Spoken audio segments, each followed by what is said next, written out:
Welcome back to the Jockle Podcast. We have a very special guest today that is yours truly. It's always a good show when I am the special guest. And we're going to lead off with a trending news item because my manager, Jockle, the founder of this podcast, he's given me a new set of instructions on how to be a successful capitalist on YouTube. And he said that I just need to keep pumping out videos and I need to have current events. But he didn't tell me what the current event of the day is. So I went on Google News and I found out that the Wisconsin governor announced his proposal to decriminalize marijuana possession, legalize medical use. Now, we did talk about marijuana in the last podcast. We did talk about how marijuana is addictive in the same way that video games are addictive. Oh, marijuana is not chemically addictive. Yes, it does not directly interact with your dopamine receptors in the same way that cocaine or nicotine does, that make cocaine and nicotine are chemically addictive. But weed is addictive in the same way that video games are. Video games have no chemicals in them, but psychologically, video games make you feel good, and so they are addictive. Weed is also addictive, and weed is the perfect right-wing drug. So I'm also I need some help here because Jockle, he said I'm supposed to have an intro phrase. I'm supposed to be like Philip DeFranco, Logan Paul, a very popular guy, a very loved guy, definitely a quantity over quality type of a guy, and PewDiePie, I don't know what he calls. They all refer to their audience as mavericks. So I'm supposed to say at the beginning of the video, don't forget to smickety smack that like button and subscribe. It really means a lot to me. And by the way, lot is in all capital letters. So that's, we just got an update. This channel is going to rocket up, and the word up is used 6 different times. So that's a lot of up. But I really need a name. What do I call? Is this I was thinking of left Indo-Europeanists. What is this podcast? The leftist globalists. There's a Smollett hate crime hoax. Oh, of course, that's exactly what JF did. Why did I not just copy, the 10,000 other alt-right YouTube channels out there that are already, the alt-right, they've already got it so honed. I mean, how can I ever break into this? Wow, he's given me a whole list here. We've got a language processing artificial intelligence. It's not a good marketing, so we're going to drop that and dive into some stuff. I need to read a book. Whoa, that wasn't part of the reading books. It's not get rich quick. I have to read Superintelligence by Nick Bostrom, and I have to follow DeepMind and OpenAI blogs. I have to read a blog? Man, who's got time for this? Surely there's an easier way to just make meme videos. I could just make a meme video about, Africa by Toto, and I could take all the words and I could put them in alphabetical order. That would be a lot easier, and I'd make a lot more money, get a lot more views. So, keeping track of the latest developments, I don't know, Jockle. We have a managerial dispute here. We have a professional disagreement, I'll say. But we've got the Wisconsin governor, and so my argument is that weed is a right-wing drug. And keep thinking in the comments, what am I supposed to call this audience? What's the catchphrase? What's the capitalist catchphrase to draw people in? And let's take a look at this drug, weed. It's a right-wing drug. Now, when I say right-wing, all I mean is status quo. Status quo, I mean the monopolization of power. We were reading, I think it was in the last episode or prior to that, we were reading some reviews of Hobbes. And they were kind of funny. These, I think it was on Goodreads.com, people reviewing Hobbes. And Hobbes, in the Leviathan, he's saying that people are evil. And people are looking to hurt each other. And the only way to control this behavior is to have a state which imposes law and order. And this is kind of similar if you're familiar with the Chinese concept of legalism It's kind of similar, the idea that humans are fallen, human nature's fallen, humans are terrible, and you need a state that can enforce law and order. And he said the best case is when you concentrate the power in a monopoly in one person, that person is the monarch. So that is right. That's right-wing ideology. You concentrate all power in as limited hands as possible because everyone's an animal, and so you need to just disempower the people, monopolize power, and rule over them with an iron fist. And that's the right wing, right? They want to monopolize power. They want to control power. They don't want dispersed power. They don't want decentralized power. And so when you look at weed, what does weed do? Weed, first of all, costs money. So you're spending money on weed when you could be spending money increasing your power. When you smoke weed, you don't increase your power. Smoking weed, you're going to then watch some Rick and Morty. You're going to have some breakfast cereal.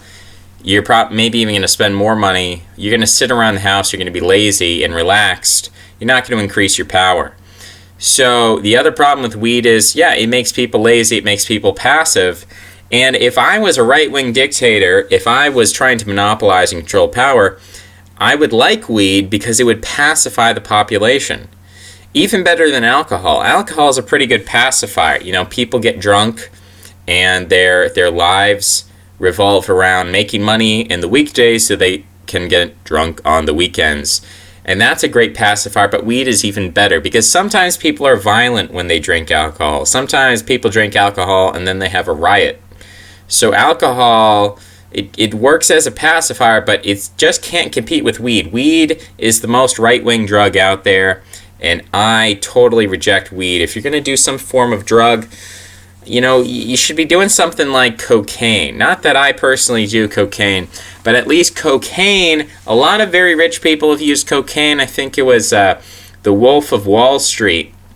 You know, Leonardo DiCaprio played the guy who was in The Wolf of Wall Street. And if you actually look at the guy, what was his name? Jason or Jeffrey?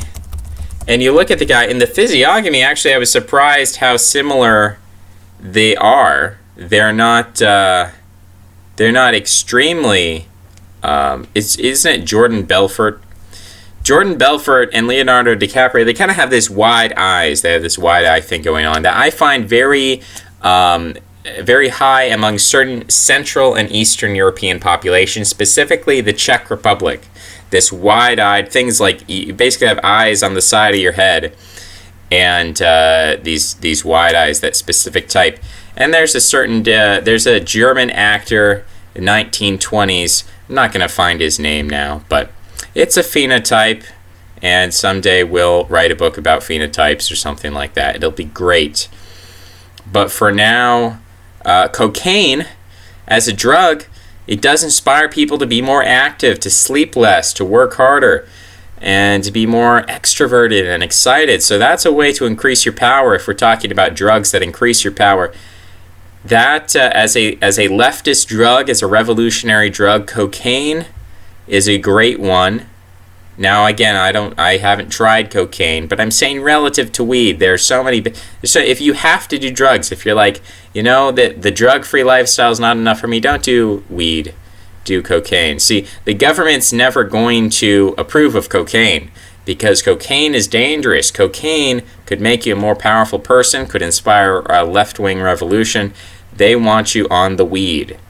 And so they stereotype and they associate weed with the left wing. Oh, if you want to be an anarchist, you have to smoke weed. If you want to be a leftist, you have to smoke weed. And they create that association. But of course, that's the fake left. We already know that's the fake controlled left. That's Antifa. That's the foot soldiers of the establishment. And they're not genuinely left wing because they don't genuinely want a revolution. These people approve, Antifa, they call themselves revolutionaries. They approve of the mainstream narrative on history. They approve of the mainstream narrative on everything. They might call themselves atheists, and that's a mainstream religion. Atheism is a mainstream worldview. Materialism, that's a top-down. Materialism was invented by people on the top. Materialism isn't a revolt against the elites. Materialism is what the elites want you to believe. because it causes you to live in such a way that you just try to enjoy life, you try to have the greatest amount of hedonism, and you never try to acquire power for yourself, because they want to monopolize power. That's the right wing. So there's the news topic of the day. Now, other than that, I don't have anything substantial prepared for you. But again, my manager just said I need to pump out videos. It doesn't matter. He said I could talk about styrofoam cups for an hour or 2 hours, and that wouldn't matter. But I did get a comment recently from Mephistopheles Ghost, and we're having this argument today about Israel, and he's saying that it helps Israel demographically by making life for their diaspora Jews uncomfortable. They increase the rate of Jews immigrating to Israel from Europe. It's a feature of pushing mass immigration, not a defect. Okay, that's fair enough. See, I do think Soros is a genuine anti-Zionist. I don't believe this idea, and maybe it's true, I could be wrong, but I don't believe the idea that George Soros is a secret Israel supporter, or he's a secret Zionist. Nothing he's done seems to indicate that to me. Now, people can say, oh, well, really, his anti-Zionism is just a mask for his Zionism. Really, he promotes mass immigration into Europe because that helps Israel. Because now a bunch of Jews from Europe are going to immigrate to Israel. And so he's playing 4D chess. He's actually a pro-Zionist rather than anti-Zionist. And, I can see maybe there are some individuals who are like that. I just don't think George Soros is like that. I think he genuinely, and there are a lot of Jews who genuinely think Israel is bad optics. It's bad optics. They say, look, Jews have survived for thousands of years by being a people without a state, by a people without an ethno state. We've always been a state within a state. We've always been a religious group and not a political group necessarily. And by having Israel, so much of anti-Semitism on the left would disappear if Israel would disappear. And I had someone asking me to do a video on this. And who was it? They were saying, I've talked before. This is Boy. He says, I'm skeptical of your claim that Israel won't survive this century. Will you make a video arguing the case? So I left a comment. And the first point here is that neocons are dying, both literally and figuratively. The neocon movement is degrading, it's dying, it's becoming more and more problematic. When George Bush was around, it seemed like all-powerful, like nothing could be done to stop it. It controlled both sides of the aisle. The problem is that Donald Trump, where Republicans are supposed to be more neocon than the Democrats, but we've sort of reached peak neocon, where now you have Republicans who are rejecting you have Donald Trump rejecting the neocon agenda, at least in his rhetoric. Now, in all actuality, he brought Bolton on board, he brings all these people on board, but can you imagine George Bush counter-signaling the neocons as much as Donald Trump has? The rhetoric is quite extreme. It's basically a 180. Going from John McCain in 2008, even Mitt Romney in 2012, and then just in a short 8 years, you have Donald Trump totally condemning John McCain, totally condemning George W. Bush, totally condemning neocon wars, and rhetorically, he's still saying, I want to pull out of Syria. Now, whether or not that actually happens is a different question. But you can see there's a prefiguring of action by rhetoric. You can see that there has been a huge shift in the rhetoric of the Republican Party. This is pretty much unprecedented. Ever since the declaration of the State of Israel, Israel has always had a problem interfacing with United States policymakers, because initially you had a lot of people in America, a lot of policymakers, a lot of people in the military who looked at Israel and they said, that's a Soviet proxy state, that's a Soviet ally, because Israel did get a lot of its weapons and funds from the Soviets. And so there was a lot of skepticism of Israel. There were a lot of, in 1948, there were a lot of anti-Israeli political officials in America. And so the neocons had their work cut out for them. They had a very difficult job, and they had to put a lot of effort, a lot of money, and a lot of domination of intellectual spaces into turning, not public opinion, because who cares about public opinion? Public opinion always follows elite opinion. And so what they did is they said, instead of trying to directly appeal to people, what they did is they instead went to churches. And they went to the churches and they said, you need to pick up the Scofield Bible and you need to start preaching this Christian Zionism. Now, that had actually been happening prior to the declaration of the State of Israel.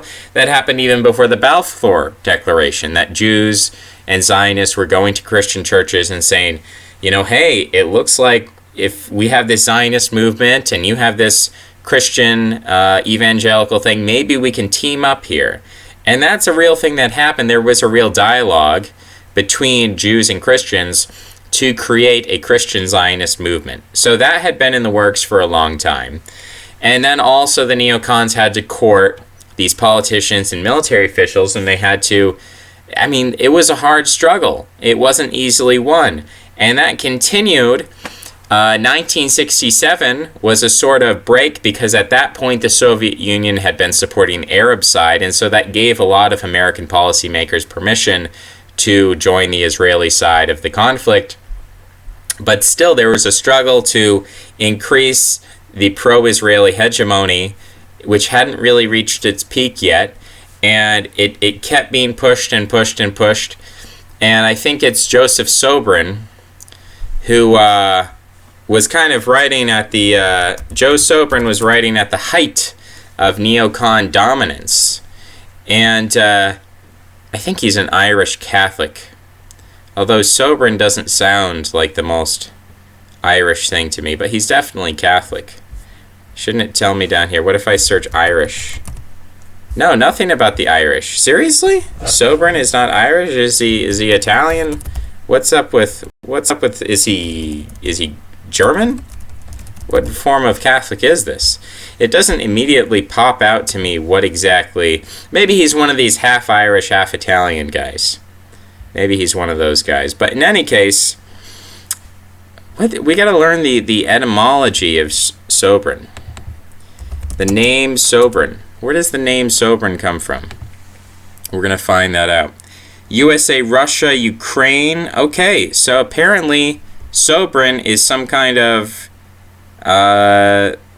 this is terribly strange, but it sounds like it's some sort of Slavic name. So he's a Slav. Oh, he must be a Pole, of course. He's got to be Polish. How did I not tell that? Yeah, now it makes sense. But it's always good to get a feel for the ethnic category of people.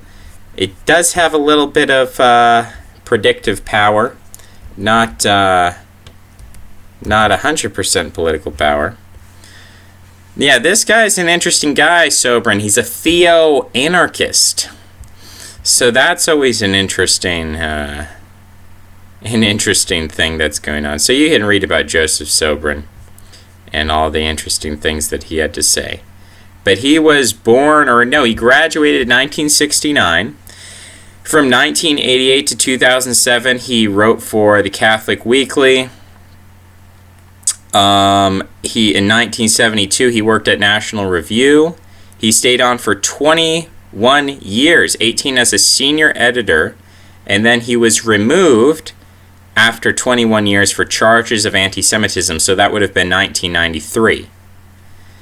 1993, yeah. So I would say 1993 was one of the peak years for the neocons. And they had to struggle from 1967 to 1993. It was a real struggle for them to gain the kind of financial, intellectual, political dominance that they needed to fire someone like Joseph Sobran. And you can read about the whole... This is funny. There's a faraway, tiny socialist ethnocracy. This is funny. But, he talked to David Irving. He talked to Mark Webber. So he was an edgy guy. He was definitely an edgy guy. Wow. And I'm trying to read what Ann Coulter... Ann Coulter called Sobran the world's greatest writer. quoted Sobrin's critique of Buckley in Search of Anti-Semitism. Who wrote this book? Was this Anne's book? I'm trying to figure out. Now it's bringing me How I Was Fired by Bill Buckley. That's by Sobrin himself. So I'm confused as to what Anne had to say about him. Because Anne's an interesting one. She's real edgy these days.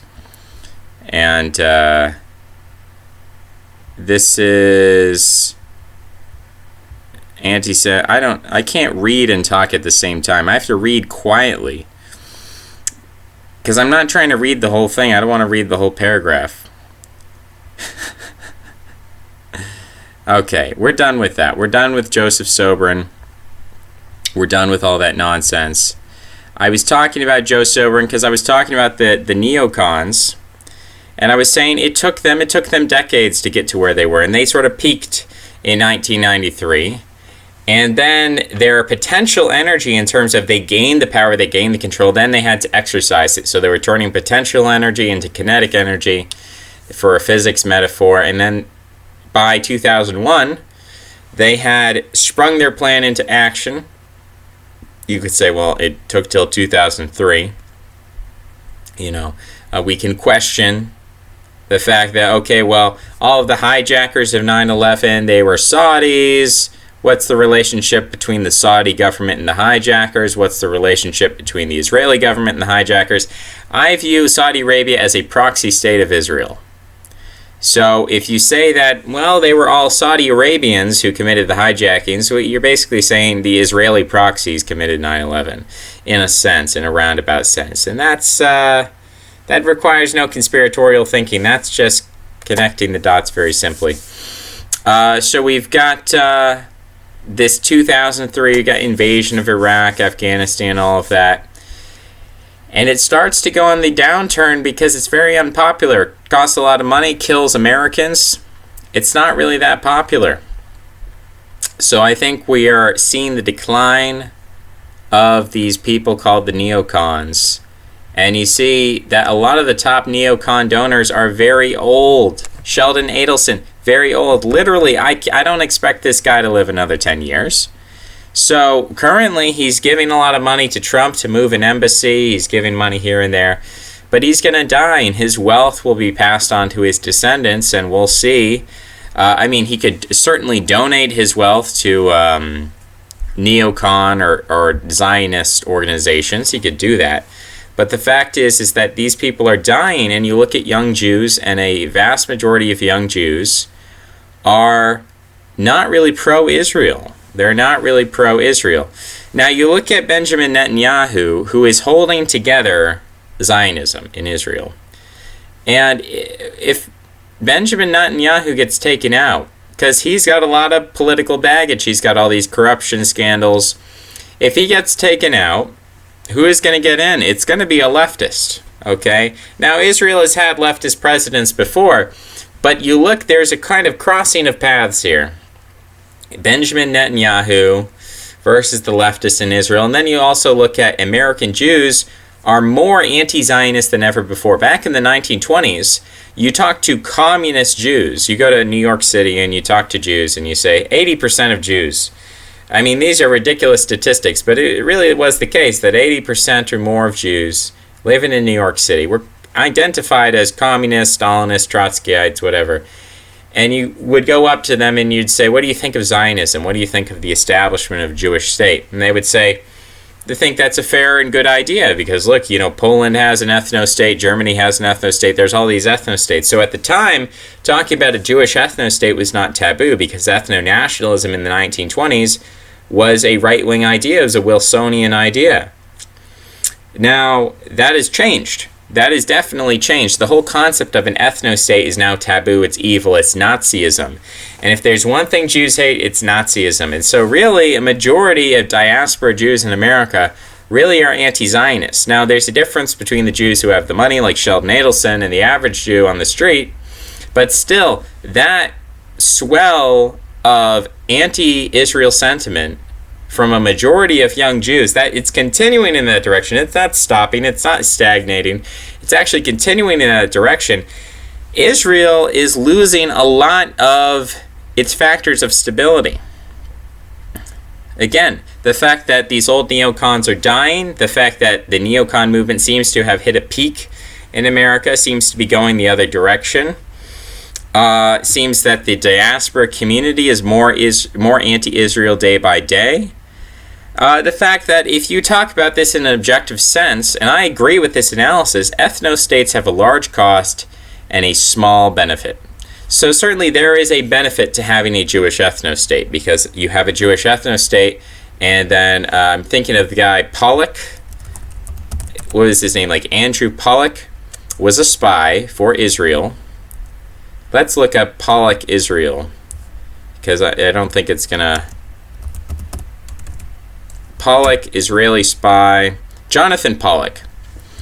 So, this is weird. He's, no, that's a different Pollock. This is an anarchist against the wall Pollock. And he's against speciesism. And he criticizes the Israeli Defense Forces. So that's a different Jonathan Pollock. So now we need to go to Jonathan Pollard. Jonathan Pollard. So Jonathan Pollard was this Israeli spy. And there's a benefit to having a centralized Israeli state, because it's a territory you can operate out of, and you have total legal authority. The United States can't come and do anything to you. In 2018, there were 200 anti-Semitic incidents where you had an Israeli teenager call up synagogues, called up the synagogues, and he said, "I'm going to blow up this place." Don't clip that out of the video. He said, "I'm going to blow up this place." So when he said that, it was marked down by the SPLC and the ADL as an anti-Semitic incident. He did about 200 of these prank calls, and then he got caught by the FBI, because the FBI was looking for this. Who's calling all these synagogues and making all these bomb threats? Who's doing this? So they found out it was this Jewish teenager, and now he's in Israel, and he's safe there. The FBI can't touch him, because, it's Israel. They have total legal supremacy over there. So there's definitely an advantage to, there's certainly an advantage to the fact that there is this legal monopoly within the Israeli territory. But then you look at the cost, you look at the propaganda costs, and again, every time a left-wing person, or a supposedly left-wing person, every time a left-wing person criticizes Jews or Israel, it's always on the basis that it's an ethno-state. So if you got rid of this ethno-state thing, then it would be a huge propaganda victory. And here's my projection. My projection is that Ilhan Omar, heroic Ilhan Omar, and Alexandria Ocasio-Cortez, those people are the future of the Democratic Party in America. People like Chuck Schumer, people like Nancy Pelosi are dying off. And you're going to see a new breed of Democrat coming in, and these people are virulently anti-neoconservative. They're virulently anti-Zionist. They're not anti-Jewish. They're not anti-Semitic. That's something we need to clarify. But they have a huge problem with the Jewish state because they view it as an ethno-state, as a white supremacist state. And you look at the European left, and the European left is progressively becoming more anti-Zionist as the Muslim coalition becomes a bigger part of the European left. So both in Europe and America, Zionism is going down the tubes. And Netanyahu is eventually going to have to retire. And I think basically what you're going to see here is a return to Islamic Spain or the Islamic Ottoman Empire, where Jews were not the explicit rulers in Spain. They were not the explicit rulers of the Ottoman Empire. But they certainly profited, and they certainly benefited, and they certainly enjoyed living in Spain. They enjoyed living in the Ottoman Empire. And Jewish writers at the time said, it's a beautiful thing to be living in Spain. It's a beautiful thing to be living among the Ottomans because they treat us so much better than the Christians. And so traditionally, Jews really like to be a state within a state. They prefer Islamic societies as opposed to Christian societies. And my idea with Israel is that Israel is going to self-destruct. 6 million Jews are going to come flowing out of Israel. First, they're going to make a stop in Europe under refugee laws. And then they're going to find Europe to be a bit too Islamic for their liking. So then they're going to hop over the ocean to America. So America is going to gain 6 million new Jews. There's going to be no way to stop that flow of refugees. It's going to be a huge transition for America to make. And someone's going to be at the center of that transition. And that's my projection. And I think that Israel, the state as it is today, is going to be renamed Palestine. And Israel is going to be very similar to Saudi Arabia. And that Saudi Arabia is a Zionist state. The people who control, the monarchs who control Saudi Arabia, the princes, they're Zionists. They work with Israel. They have no problem with Israel. Now, they pretend to be anti-Israel. Saudi Arabia pretends to. I mean, everyone can see through it. It's the most transparent charade in the world. But they, will pay this lip service to anti-Israeli sentiments. They'll pretend to be anti-Israel, but in reality, they're very pro-Israel. And that's what this Palestinian state Israel's going to collapse, and it's basically going to be abandoned. What's going to happen is that you're going to have some leftist come along, and he's going to say, it's time for Israel to end its status as an ethno-state. Jews around the world are going to rejoice. Finally, we're going to have an end to this ethno-state. No one can, the left won't be anti-Semitic anymore. And they're going to have a great time with that. There's going to be a lot of cheers about that. And they're going to embrace all these Jewish refugees coming out of Israel because of Muslim oppression. So it's going to be as peaceful as possible. Of course, you want some bloodshed for propaganda value. But it's going to be very similar to the breakdown of the Soviet Union, or perhaps Yugoslavia, or Czech Republic, Czechoslovakia. It's going to be very similar to probably most similar to the splitting of Pakistan and India. Because that was actually fairly peaceful, but it involved the movement of millions of people. And that's what's going to happen with Israel. Israel, at some point, is going to have an Arab-Muslim majority, just through demographic change alone. And this Arab-Muslim majority will unite with the Israeli left, and they'll say, we're going to declare Israel to no longer be the Jewish state. Israel shall now henceforth be known as the State of Palestine. They're going to unify the West Bank with the Gaza Strip, and they're going to say it's now henceforth known as Palestine. And all of the Jews are going to leave the country.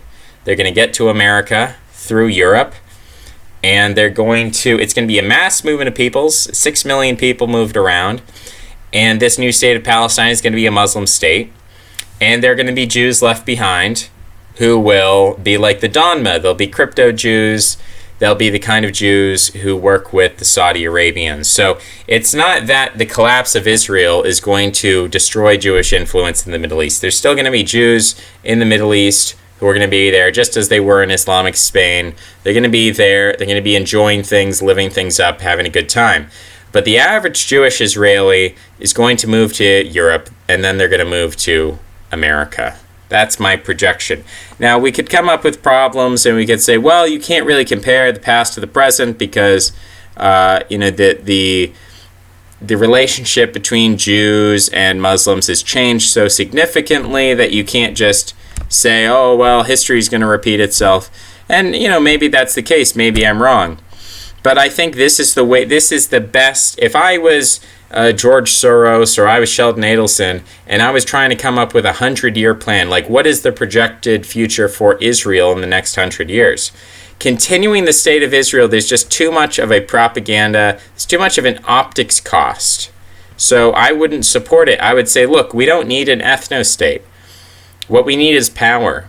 And so let's be a diaspora people. That worked for 2,000 years. Let's go back to being a diaspora people. Let's take the 6 million Jews who live in Israel and let's put them as many countries as possible, spread them out around the world, and keep doing our thing. And this whole thing about sacrificing everything, I mean, the state of Israel and Zionists are even allying with anti-immigration people in Europe. They're allying with Donald Trump. And so this is a very problematic relationship from the point of view of diaspora Jews. They're like, you know what? Zionism might be more trouble than it's worth. All the compromises that we have to make with these right-wing nationalists in Europe and America, it's too much compromise. We just need to dump the project, and there's a way to pretty neatly wrap it up. All we have to do, we get a leftist in power, that leftist, and it doesn't have to be an immediate thing.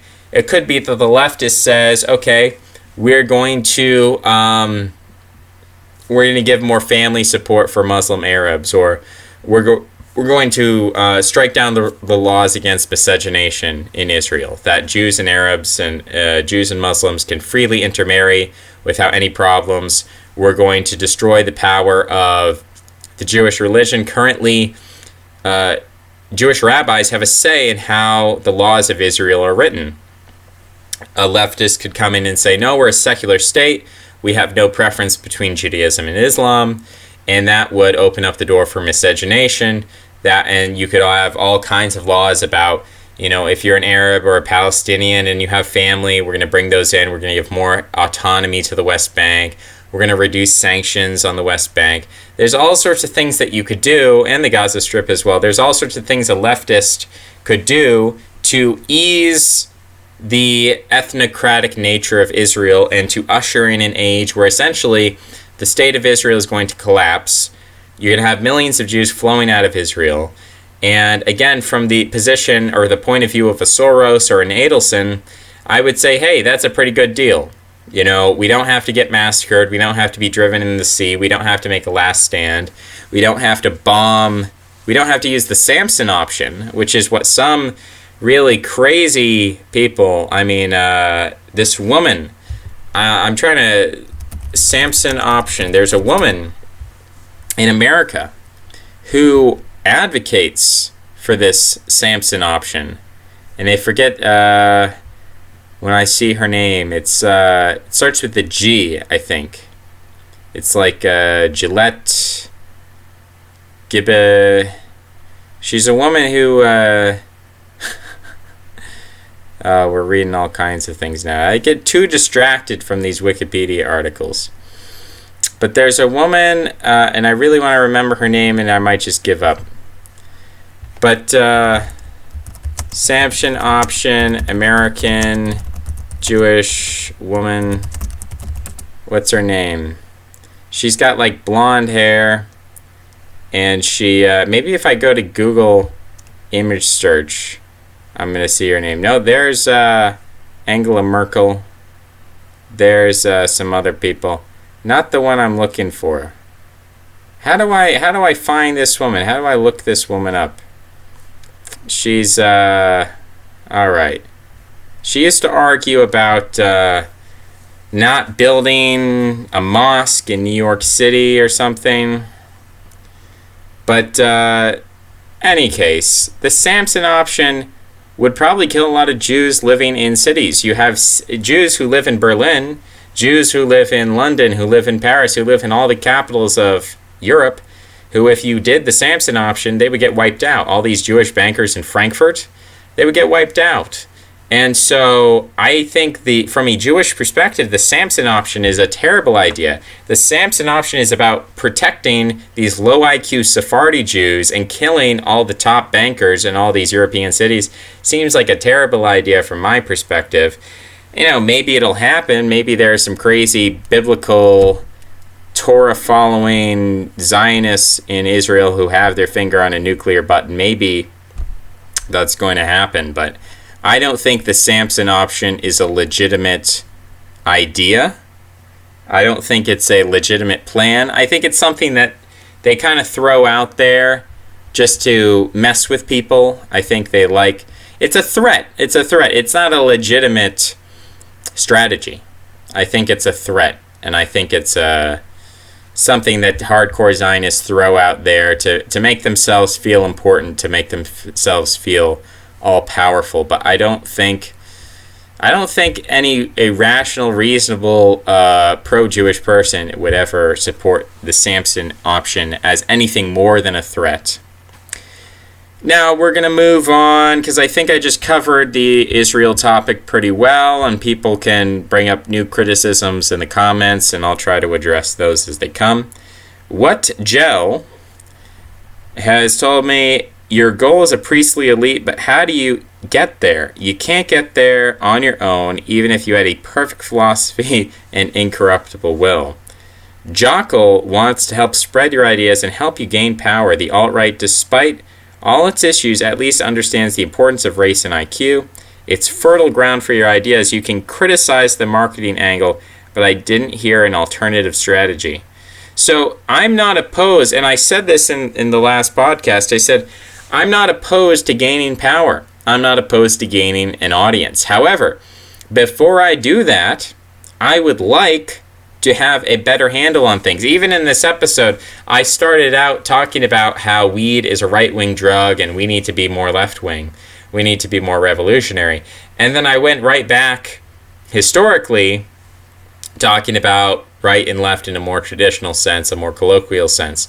So even that is something that I would really like to push it and come up with a snappy way to say that and come up with a better message of how to say that. I'm still working through that.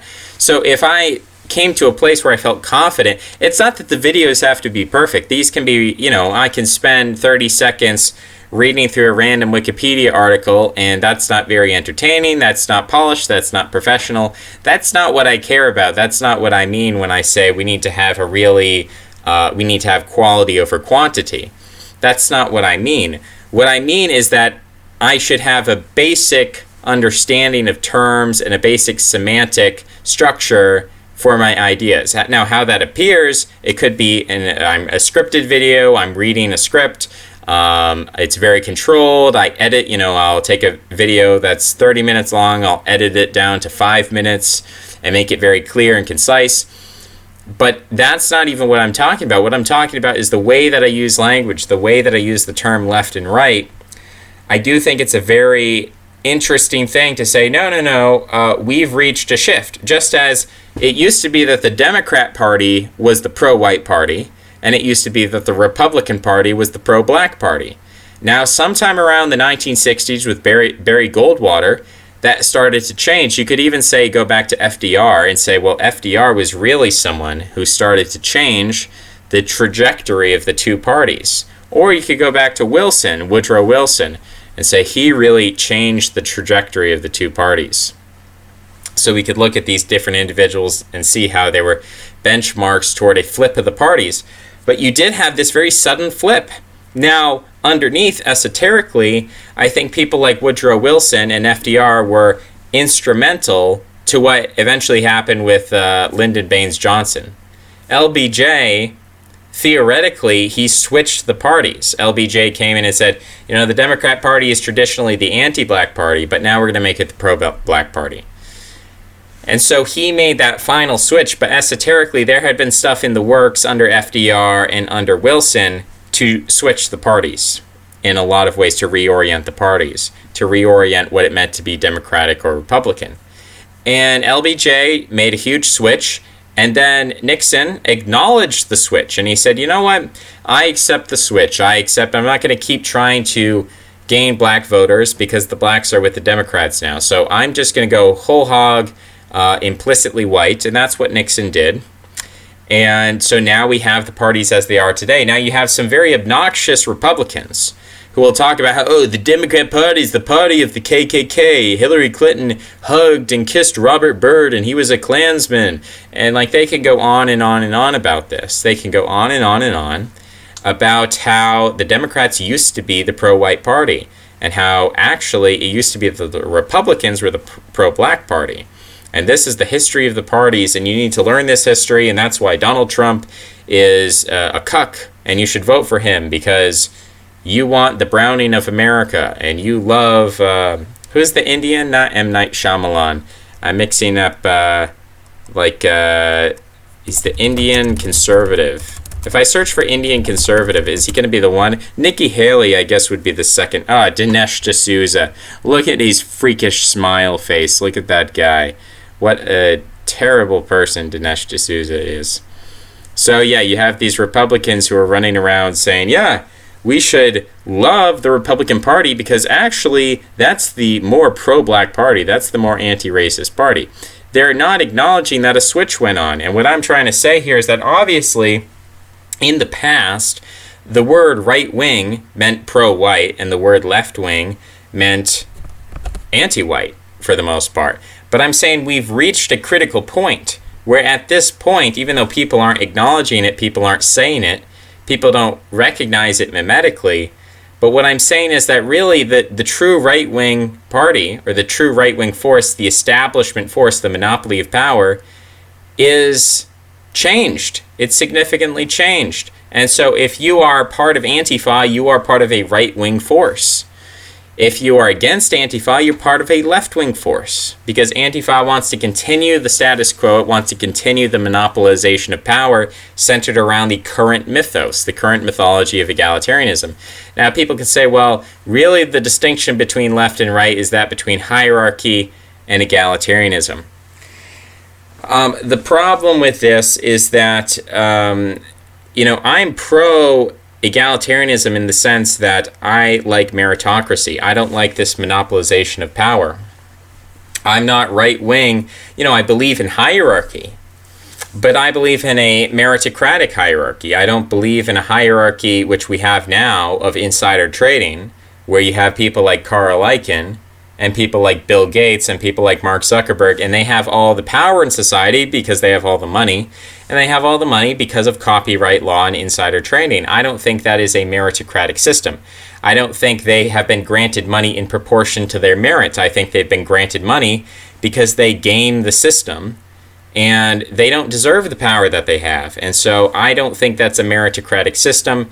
I think that's a right-wing system. I think that's a system. Now, we could say that all political systems are going to have the problem of monopoly power. I am not an anarchist, I'm not a libertarian, and so I don't believe you can eliminate the problem of monopolies. But I think you do have to struggle against monopolies, because to accept monopolies is to be a right-wing totalitarian. To just accept the monopoly as it is and say, well, Carl Icahn has a bunch of money, and if you complain about that, you're a loser. That is the position of right-wing peoples. That if you complain about the people in power, then you're a loser. But the left has always consistently been for, historically, the long arc of history, has consistently been for meritocracy. Has said, you know what, just because you were born of two nobles or two royals doesn't mean you're the best person to lead the country. And we need a better way to select the leader. Now, you actually look at the Freemasons who wrote the American Constitution, and it's a pretty meritocratic constitution. It says that the voting rights shall be restricted to nobles. And instead of using the word nobles, it said, free white men of good character who own land. So, they were saying we should have an expansion of the vote, and that is the meritocratic system. We're going to have these educated landowning people. And if that was still the system today, politics in America would be radically different. First of all, there would be no Democratic Party, and the Republican Party would be radically different. It would be divided between, basically, Ron Paul would be a mainstream candidate on the one hand, and then, Donald Trump would be another mainstream candidate, and those would be the kind of two wings. You would have the people who are more populist like Trump, I guess, but even Trump would not exist if we restricted the vote. If we restricted the vote, the kind of populism that Trump represents would be impossible. So it wouldn't even be Ron Paul versus Trump. It would be Ron Paul versus Pat Buchanan. It would be someone who is more in favor of libertarianism versus someone who's more in favor of, theocracy. And those would be the two wings of it wouldn't be called the Republican Party. You would have a two-party system, but it would be a totally different orientation. And so all of these people now that I have to call Ilhan Omar heroic because she's right now a disruptive force in the system. But I wouldn't even have to play that game if you restricted the vote. And that's how the thing was set up. Now, of course, it was subverted over time and it changed over time. And so you can say, oh, well, monarchism is better because monarchism lasted a whole lot longer than republicanism. I don't know that it actually did last longer in terms of the republic starts in the 1790s, and women get the right to vote in the 20th century.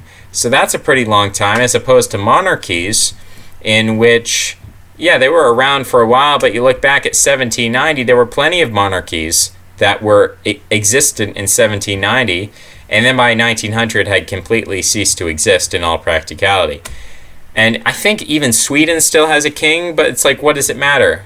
If that's technically a monarchy, a constitutional monarchy, what's the real difference, right? So in terms of, you look at the starting date of 1790 and you look at when women get the right to vote versus some of these other countries, it's not a great picture. It's not a great picture when you want to argue for monarchy. So I think if you have a good priest class, then you can keep these things. If you have good, tight mythological control of society, then you can keep a system going, which is how the current system perpetuates itself. And that would be my argument of how you would move a society forward and keep a sustainable structure in place to prevent subversion, is that you have to have a strong priest class.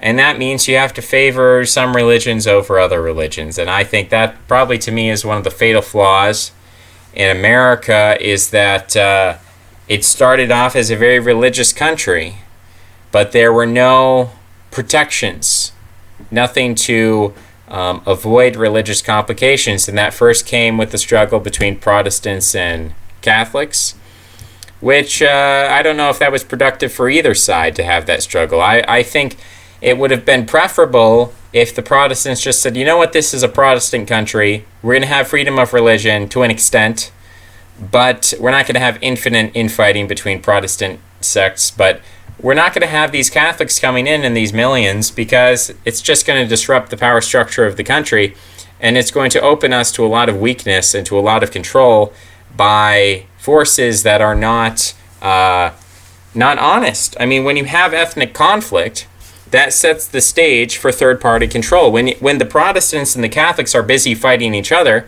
then you have this third group that comes in and plays them against one another, and that's divide and conquer. If you have a united Protestant nation, little harder to do that subversion, in my opinion. So I don't know, we could argue historically, oh, well, Iceland is a Protestant nation, and look how it's been subverted. Okay. But Iceland is a vassal nation of the United States. So, you know, I don't consider it to be a historical actor in its own right. It did not chart its own course. Its course has been charted for it. So what are we up to? We're almost up to an hour. I was going to look up to see if I had any random notes in the note pile to see was there anything that was interesting. We've got, if your wife makes more, if $5,000 more a year than her husband, there is a greater risk of divorce. So if your wife earns more than you, there is a big risk of divorce, and you do want to avoid that, because divorce is messy and painful. Oh, okay. So riffing off that, there was a book, let's see, I think it's called Considering Divorce by Applebaum. And I wanted to take a look at Applebaum. It must include Applebaum. The Divorce-Proof Marriage. This is, I'm surprised it's not just popping up. Maybe I wrote down the wrong thing. Relative likelihood of divorce. Age difference between spouses. So if there's no difference, if you're both 25 years old and there's no difference between the ages, then the likelihood of divorce, and it's not giving me a percentage here, which is very upsetting. Reference point. So the reference point, I guess, would be, what, 50% divorce rate. If there's a age difference, a 1 year age difference, it's 3% more likely. If it's a 5 year age difference, it's 18% more likely. A 10 year age difference, 39% more likely. A 20 year difference, 95% more likely. And 30 years difference, it is off the charts. So marry someone who is your own age. Now, I wonder how that changes if it's the man is older than the woman versus the woman older than the man. Of course, usually it's the man who's older than the woman. So it looks here like try to marry someone within 5 years of your own age if you want the stable, lasting marriage. There's a series I love these charts. Got to find a way. See, that would be a good pre-planned video, is that you have a bunch of charts and you flash your charts. Or if I set up some kind of screen capture thing, I can share the screen. Views on same-sex marriage. We're looking at people in favor of same-sex marriage. All these majorities. Okay. So there was some book by I think it was Christina Applebaum. Christina Applebaum. Was that the right one? Well, I'm not finding it. That's too bad. But it was a book, and it was saying, Applebaum was saying in the book that divorce isn't that bad. Applebaum, maybe I'm spelling Applebaum wrong.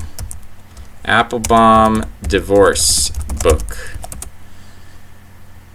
Aesthetics of Violence. That's not what I was looking for. I guess this is a very unpopular book by Applebaum. If someone can find the Applebaum divorce book, Peter Applebaum, Crazy Time, must include Applebaum. I have to be doing this. I have to be doing something wrong here to not be finding Applebaum. But it was a book saying that divorce actually makes women happier, and I wanted to see if there was any data or if it was all just anecdotal. But that's very interesting. This is Peter Applebaum, but I think it was a Christina Applebaum. Is there any more? Are we just going to keep going with this? How do you even spell Applebaum? It's such a weird. Let's see. Is she an author? Christina Applebaum. Telling student. We've got all these Google News sad stories about different people. That's always sad. Christine Blasey Ford. That's it. They took a very good picture of her without her glasses. She looks great at the 45-degree angle. Head on, there's a huge problem there. Eyes way too close together on her face, and that's why she wears those big glasses. So we're going to skip that. We're going to go back to the notes. Birth control. In 1940, this is before the golden age of the 1950s, 1/3 of all United States married couples used a diaphragm for contraception. So they were using some form of contraception. In the 1880s, German gynecologist William Menzinga published the first description of a rubber contraceptive device with a spring molded into the rim. William Menzinga wrote first under the pseudonym C. Hasse, and the Menzinga diaphragm, probably not saying that right, was the only brand available. And so the womb veil came in the 1860s. So that's the history of birth control, short history of birth control. Kind of gives the lie to the idea that the 1950s were a perfect time. No, 1940s, 1/3 of everybody was using contraception. So that's already messing up. If your entire sexuality in your civilization is based around the concept that sex equals reproduction, which for a long time it was, and then the 1940s come around and you start to destroy that, well, that's going to lead to social consequences. It's going to lead to a total reorientation of how people view life and hedonism and sexuality. And then this is a note that doesn't make sense. Cultural Marxism versus cultural capitalism. Standards of beauty, androgynous standard of beauty. I guess I was trying to make the point that, you do see these Marxists back in the 1920s, Marxist art, some of the, what am I thinking? Not Dadaism specifically, but is his name Mobius? I'm thinking of the Dutch artist. The Dutch artist who makes all of these... No, that's a circle thing. I'm looking for the Dutch artist... And I'm thinking of the city that he's living in. And it should tell me if I look it up properly. I'm surprised that he doesn't show up. Okay. Mondrian. Mondrian is what I'm thinking of. I look at Mondrian's paintings. And I think there's no standard of beauty here. I mean, yeah, it's symmetry. To me, it's a very Eastern sort of a thing, this simplicity. But that's kind of like, the communist styles, this abstract art, the kind of, you're lacking a standard of beauty there. Or beauty has been reduced to simple symmetry and lack of anything meaningful. So you go from that to cultural capitalism, and cultural capitalism has this androgynous standard of beauty. You look at who is a beautiful model in a capitalist system, and it's men who look like women, women who look like men. There's no sexual speciation there. And so that tendency of capitalism toward androgyny, that tendency to try to make everyone the same feminine androgynous consumer, is problematic. And in some ways, it's more seductive and more destructive than communism, because communism, you know what you're getting. Communism says, we're just going to have an absence of real art, whereas capitalism disguises its artistic preference through advertising. And so, oh, well, it's just an ad, man. Come on, you can't... Why are you getting so worked up over this ad? Well, I'm getting worked up over it because that's what controls society. So it is something to get worked up about it. Whereas capitalism's a little bit more insidious. Communism's more explicit, in your face. And that's that hot take. And then that is not relevant. Let's go to... Oh, yeah. I think I'm reaching some kind of a wall there in the notes. Random notes, not a dependable source of content. But it's an hour-long video. So, there you go. I've done my video, and I should be getting what's the app that people use to the Cash App?